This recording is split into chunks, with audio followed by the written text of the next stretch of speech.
Ace gets the first blood and looks for second. As yeah, he's gonna get Insania as well. That is a well-timed show up there from Ace.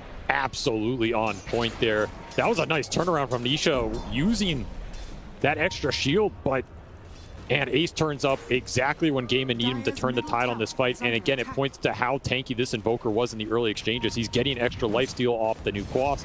You're getting armored up from these back-end supports. It just takes so long and so much for Liquid to commit on him there. And Ace is able to come in and collect 2 and that first blood. Suddenly this Beastmaster very far ahead of everybody else in this game. Well, you didn't win the lanes, and you're not winning the skirmishes. Nice pushback there with the Hurricane from Celery. He has been quite the nuisance with that neutral creep specifically. Now it feels like the next step for Liquid is when are you going to be able to use your Ravage, and how successfully? Because 33 is not having fun in this bottom lane. He is getting some farm, but very little compared to what Dirachi was able to get out of it. And he's matched up against an Invoker, right? Which is a hero that can be really obnoxious for Tidehunter when it comes to that mana. It's starting to look like that upper bracket series. Just a tad bit. Falling behind on the lanes, and there's no easy moves to make here. Your supports are too low damage to bring down Quinn. I think it's scarier the fact that they're doing this, they're taking this pace while this game had the slowest first blood. You know, so it's not like they're doing it through kills. They're getting that kind of lead mostly through just lane attrition. I mean, Gamin don't need to get kills to win the early game. Their ideas about the longevity of the lane, how that favors your core matchups, and what your supports can do on the map in terms of rotations, right? What do these rune clashes look like when they go 3v3 mid? What happens when the side laners get left in a vacuum in one-on-ones? Those are the instances where they win these early games and pull net worth advantage out of thin air. And right now, Liquid are facing some of those same issues. The Tide can't stand against the Brood with a single Jakiro rotation. This Monkey King was unable to stand top against the Beastmaster, and this just opens up all the rotations into mid, playing around a hero in the Invoker that Liquid don't have a lot of gap close for. The problems are mounting here, and this is another smoke to defend a tower that is already gone. Where do you go from here if you're Liquid? Down 6K, haven't even gotten a kill. And you know they're going to feel the pressure right now because they've been here before. They were here yesterday. They know the next step for Gamin Gladiators is getting the auras. So they better find a team fight soon. Otherwise, those team fights are just going to get harder and harder. As they do manage to hit a good Rolling Thunder. Set up for the kill on Tofu. Going to look for more as well. Celery being harassed here. Ace is going to cut over, though. Might be able to help out. Get a kill on the Crystal Main. Shield Crash does manage to finish off the champ before the Tornado comes in. Nice Centaur Stomp, though. The Vessel used on to the Pango. Have to drop the Ravage to try and bail Nisha out. It still may not be enough. He has a Shield Crash. He has a Swashbuckle. He's going to jump, and the Axes not quite getting there, but he is running. Dirachi is chasing. A rock coming forward, more spiders, and Nisha's just going to die. There's nothing he can do about this anymore. Dirachi runs halfway across the map to chase down Nisha. I mean, this man just did a net marathon from bottom jungle area to that fight through a Ravage and still finds his mark. I don't know if that was a net worth positive kill for the Brood, but he's certainly wealthy, so it doesn't matter here. And Nisha's game is just shot at this point. Yeah. He has no item progression. This is one of those things where you go team, like, this is a safe lane Brood, right? What if it's even up here? Please. And also the first Ravage used to try and save Nisha. Yeah, it did nothing there. Didn't even work out. So the idea the panel had was this Tidehunter was going to be able to sit in front of these pushes coming in from Gamin Gladiators. It is not protecting any towers. The first Ravage isn't working. Now Jirachio's tearing the Tidehunter a new one, man. The Kraken Shell doing nothing for you against the high damage of the Broodmother at this point. This Tidehunter is turning into a big liability right now. If you cannot stand and defend your towers with the early Kraken Shell Anchor Smash, then he's just waiting for Ravage cooldown. And Ravage is not the spell it used to be. It's not dealing damage, it's just a minor slowdown here.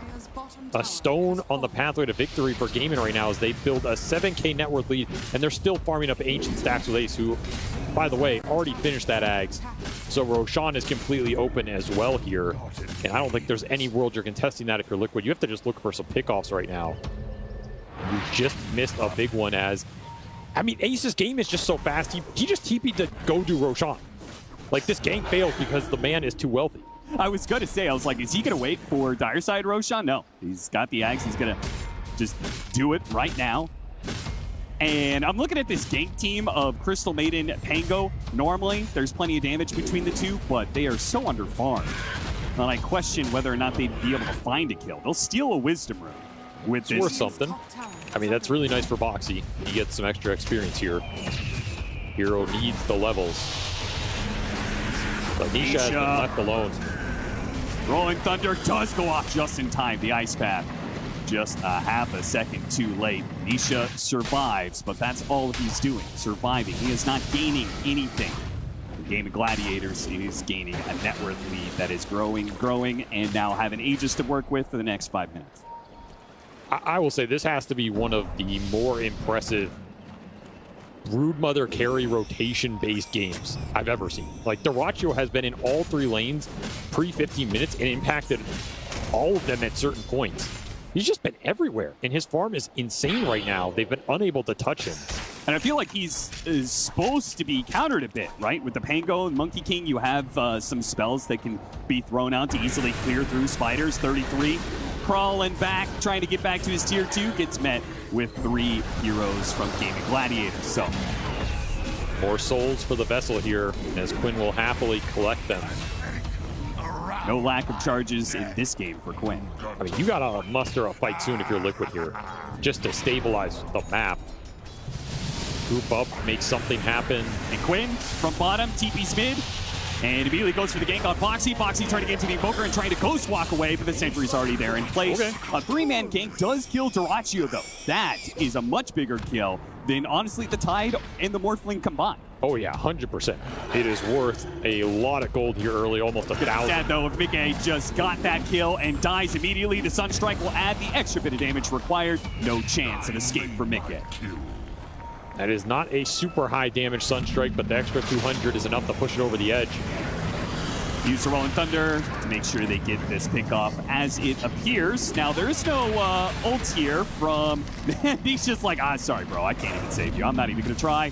If I do stick around, decent chance that I'm going to get killed by a tornado. Ace is just absolutely out of control in this game. Managed to find a really nice pickup on Dyrachyo, but he's just going to be straight back at it. You have to be able to stand alone for some of these heroes to control the map, and Liquid are struggling. Game and Smoke continue to just run back and forth, close out the lanes, find the ganks. Well, the Tidehunter is level 10. This is the point where the Krill Eater starts paying off with the extra strength gain that you get. So from here on out, it is a bonus, but you're still down 10K. Delicious minus for Quinn, so he wants to make sure that they'll continue to scale up, though we'll see if that Midas actually comes to fruition here, because this could be a Gamin Gladiators closing out game 25 minutes sort of deal. I mean, Midas on Invoker is a lot about the levels, too. Yeah. Even if this gold never pays off, it'll pay off in terms of better spells in the fight. And he's not under a lot of pressure right now, as Liquid just don't have the gap close to get on top of the Invoker and start on him.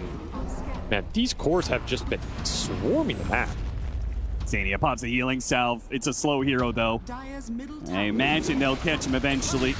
The Axes reveal his position. Not a fun game to be a Crystal Maiden in anymore. Nope, and while they're chasing you around, Jirachi's taking the mid-tier 2, and they could go high ground to force They Liquid are back. going high ground. This is not a team that is afraid to poke and even commit for a Rax if you misstep here. They still have this Aegis up on the Beast. That is how fast this last 4 minutes have been. Yeah, you normally see like second Aegis be the timing to hit high ground, take a lane of barracks. Gamin Gladiators do it in one. This'll come in handy. They're just playing trying so fast right now. Liquid have not had a single break this entire game. They're going to lose this tier 3 at 18 minutes, potentially. Ace jumps forward, goes for the quick kill onto the Crystal Maiden. With Primal Roar used, they have the strength to push forward with the drums beating. Ace Nobody can really get close to him for now, but maybe he's overextended himself. Blink in with the Rolling Thunder. Nisha gets stuck. That's not good. Roll up, goes back to the Beastmaster. 30 seconds left on the Aegis. They are all in, committed to kill this Beastmaster. Can they get him twice, though? Go up Ravage. Fire. And Mickey down to half HP. Hits the Ravage onto the Beastmaster. See if they can pop him. He gets off a round of actions. Wait for him through it. Still all not quite enough. A boundless strike. A little more damage is required, but they've ran out. Liquid have nothing left in the tank. They will lose 2 of their cores. They will lose Elena Barracks, and they will lose the kill on the Beastmaster. Just too tanky. You have Chen with Divine Favor. You have the mech already up. You have Disruption coming through. The drums add up.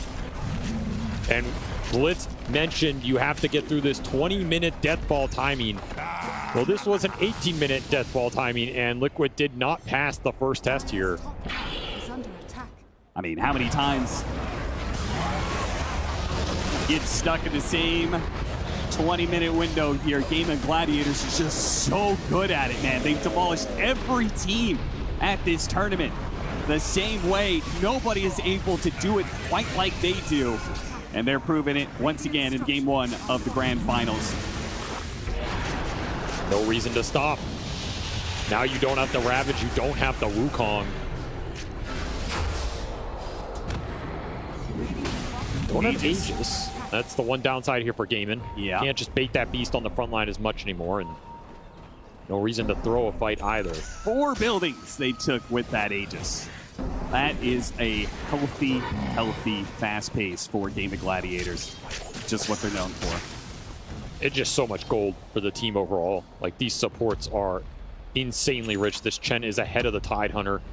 He is gonna maybe have the, I mean, he's gonna have pipe at almost the same time this Tide got it up. Yeah, and that's for what it's used for here. You get caught out. You get caught on some of these big cores, you're just going to lose another lane of racks. 33's inventory. What a dodge. He's got a 33's got Wraith Bands queued up.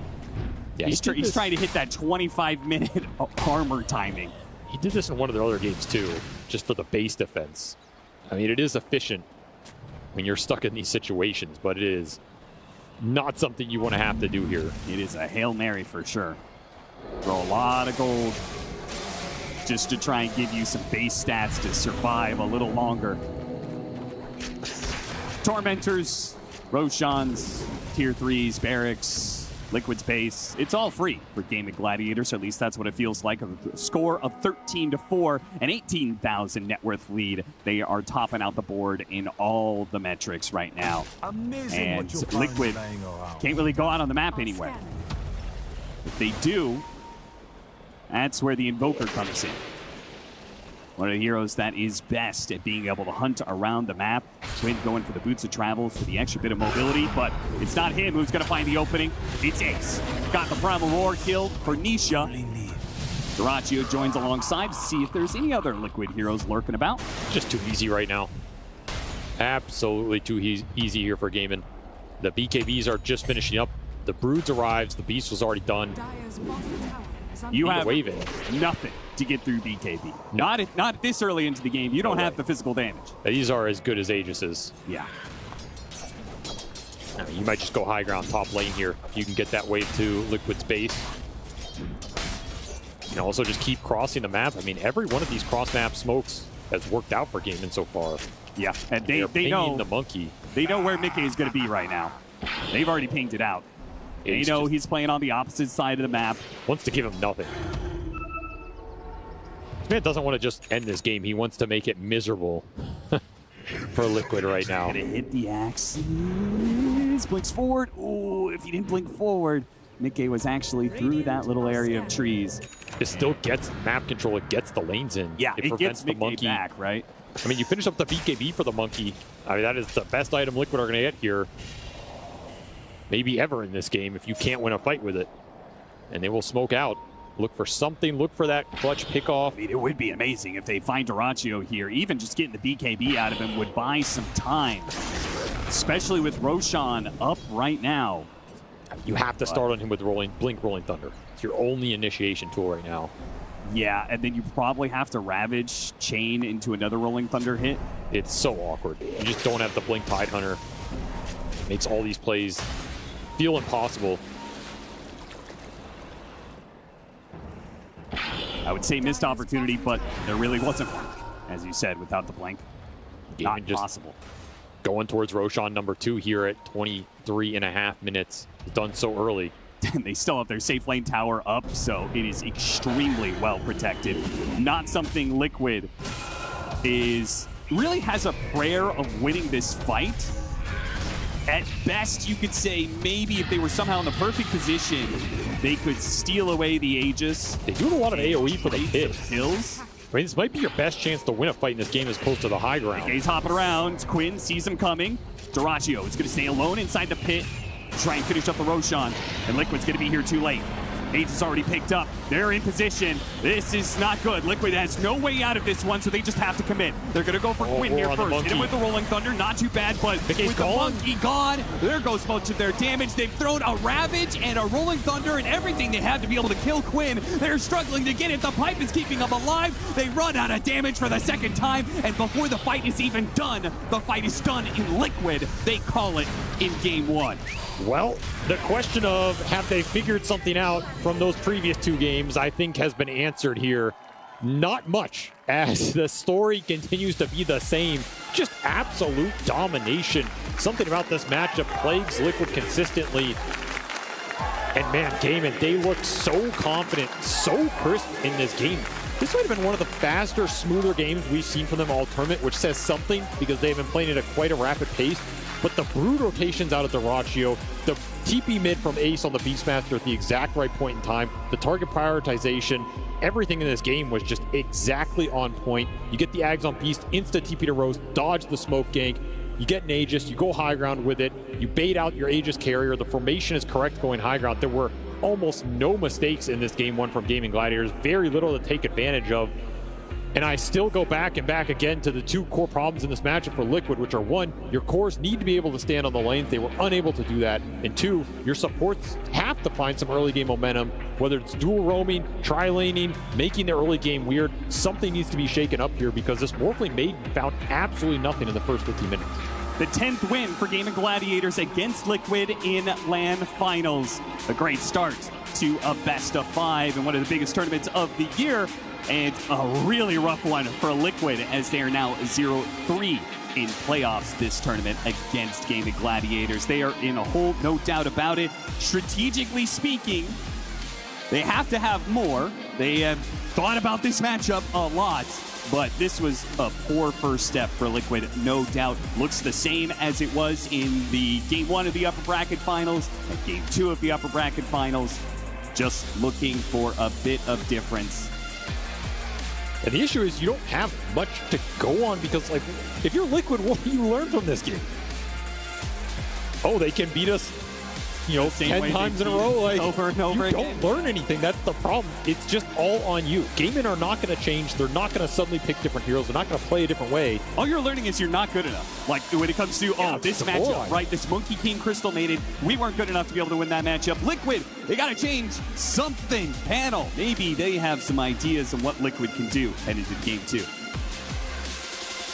I hope that Liquid can come up with some ideas, but let's see if Fear has some ideas, because Fear, I really thought this first game was not going to be a repeat of yesterday, but it kind of felt like it was. Yeah, I think it's going to go a lot to the first phase bans. They ended up banning the Weaver, the Hoodwink, the Snapfire, then they took the Jakiro. And I was a little hesitant. I thought the CM Monkey King lane would be really good versus Beast. But it turns out those 4 position forwards right now are what's going to carry the laning stage. And if Liquid have a bad laning stage against Gamin Gladiators, it's tough. And we saw that from the Morphling as well, playing position 4 versus Chen with a Tide. It did not go well. The counter pick to the Invoker on the mid lane as well against the Pango. All 3 lanes went really poorly. More of the story here, and that cannot happen versus Gamin Gladiators. Was that a draft issue, or do you feel like some lanes should have gone better, but Gaming just outplayed Liquid? I think it's a draft issue, because I think you have absolutely no chances of Tide Morph against a Chen and the Brood. You have Necrotic Webs reducing, and then we saw the Vul Assassins, it's also reduced your regen. So this Tide, every time he got hit, he couldn't regen at all, and he just couldn't lane. And that's a big problem, because that Tide was supposed to be their frontliner. All right, that seems like an easy fix. Ban Brood, because it seems like those webs kind of wrecked all the lanes. I don't know if it's just the Brood. I think it's more so the supports, the Chen and the Jakiro seem like big problems. Oh, we had yesterday a similar situation. I remember sitting on this exact stairs talking about, oh, maybe it's time to ban Chen and Enchantress in the second game of that series, and they ended up doing that, but it still didn't work out.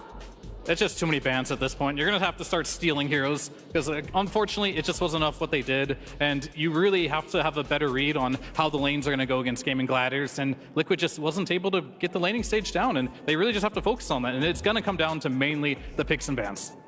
A lot of emphasis on the draft here. We're of course going to see the draft of game number 2 very soon, but first we're going to check in with Kazu and Purge. Hello, Shiver. Yes, we're here in the crowd. There's a lot of people here. And I have a question to some of my neighbors here. Who is your favorite player in Dota 2? FY. You? Maybe. Okay, so we have 2 big Chinese fans still aren't here, but they are very legendary players, so I think they're very good answers. Those are actually my 2 favorite Chinese players too, so I'm into that. Do you want my overall favorite player? Yes. It's you, Kazu. That's the false answer. The correct answer would have been Ame, Purge. Back to you. Now please ask the person next to you. Are you comfortable? Who's your favorite player? Maybe Liquid is Misa. Okay. That's a good answer. That's fair. What did you think about the game? Woo, Nisha! Sorry, I had to bounce in. So I think about the game, it's just a bit of a... It's a big problem for Liquid. We heard also Fear talk about that there's maybe not enough bans like going around because their laning stage, they don't really get to even play any Dota. So they need to change up something and do it better because in the next game, if you don't get out of lanes, what are you supposed to do? What did you think about 3-3's facet choice? Did you see? He went the growth one. I mean, he probably thought that the lane would go better to then get a bigger like anchor smash later in the game, but with how the lanes are going, maybe it's not correct. I don't know. If you're going to lose in 20 minutes, be strong early seems kind of valuable. Anyways, we will be right back after this. Thanks for checking in, Kazu. Thank you, Purge. Before I went pro, I was actually inspired by Dendi back at TI1, and it was that moment, that prestige of a tournament with that big of a prize pool, what dragged me into Dota. A player that inspired me, it was Papi. I remember that how I watched his replays, his games. I was to be like him. And the crowd goes wild! A player who inspired me to start Dota, it was Sumail. He just diving under tier 3 on this tournament on Storm. And he was owning like a boss. 在我成为 DOTA 的职业选手之前，我最喜欢的选手是 Miracle， 他是我一直以来的偶像。我对 Miracle 最深刻的高光时刻就是他在暴走了好几次的那个水人吧。Before I went pro in Dota 2, I think for me at that time it was probably Saxa and Saves. I think were the strongest players at that time, at least mechanically. I mean, I actually decided to be pro before I even started playing the game. It worked! Mischief! What a play! I definitely looked up to some players. I think it was mostly Kuroki and Puppy. I always just really liked watching Puppy and the heroes he played. I guess I kind of copied his heroes a little bit. So I always looked up to them a lot. Block, the block, they get the block, they get the block, he's got a surge, but it might be too late, it will be.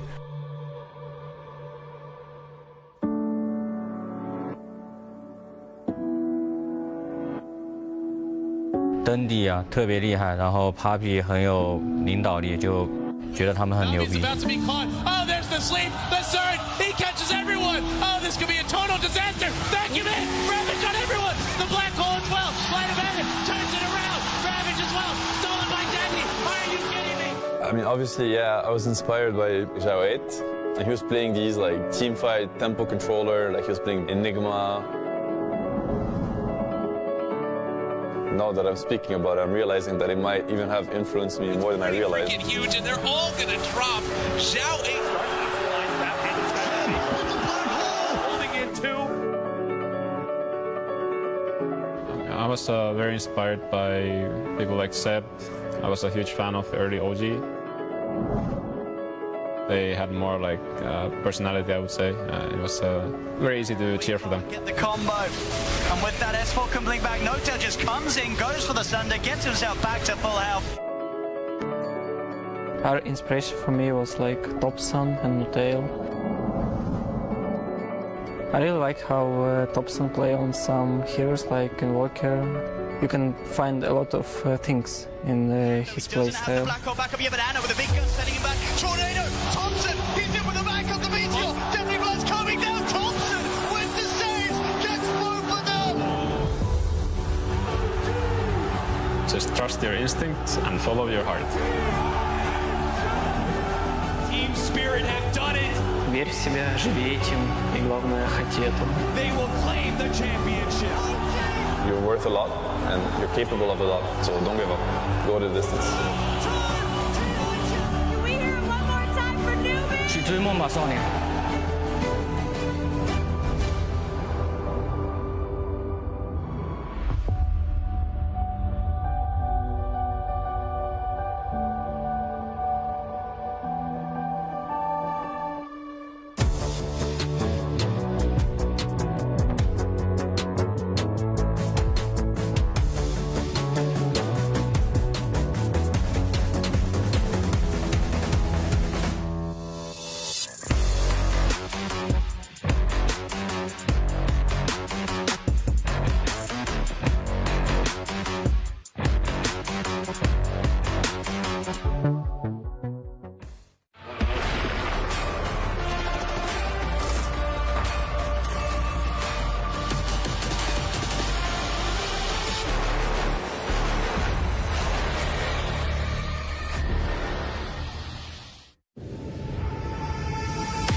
one was a little bit one-sided in favor of Gamin Gladiators, and we know that they can do that. We know that they can play that style. We saw them literally yesterday in this same matchup, crushing Team Liquid 2-0. Very clean, very fast, very smooth.